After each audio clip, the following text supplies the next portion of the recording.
I believe the president is a challenge to press freedom. Whether he becomes a threat to press freedom, in large part, depends on us and how we fight back. The president can and will push, in the same way that any politician can and will push. It's just how far will you push back?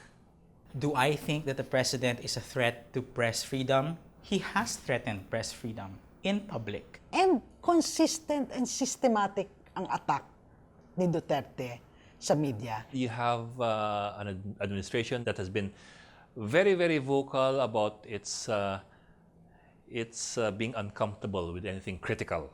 And it has taken out a big stick. The more dangerous ones are the ones who are really part of the propaganda machinery, whose job is actually to intimidate and to scare you into silence. Every day over breakfast, it's kind of a routine that I look through my Twitter feed, my Facebook messages, my email. No fail, there will always be a death threat mixed in with some of those trolling. There will always be a rape threat. I've had people tell me that they would bury me alive. I've had people who would tell me that they'll blow my head off. I've had people telling me that I should go buy a bulletproof vest. Of course, I get a lot of death threats, but I remember the most terrible message I got was from a woman. She said, "I hope your mother and your sister gets raped by a drug addict."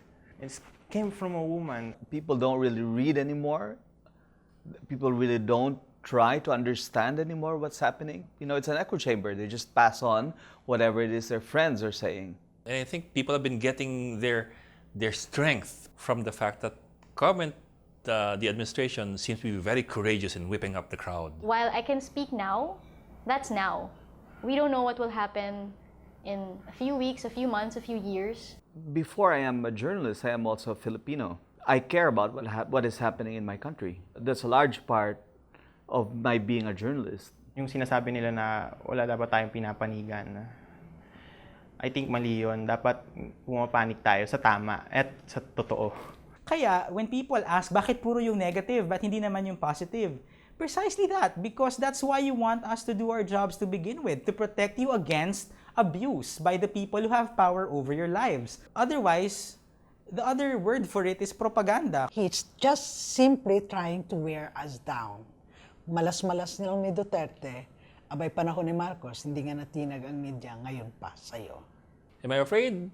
All the time. Otherwise, I wouldn't be in this job. Only a stupid person would be a reporter and not be afraid. So yes, be afraid. Be very afraid. But do the job.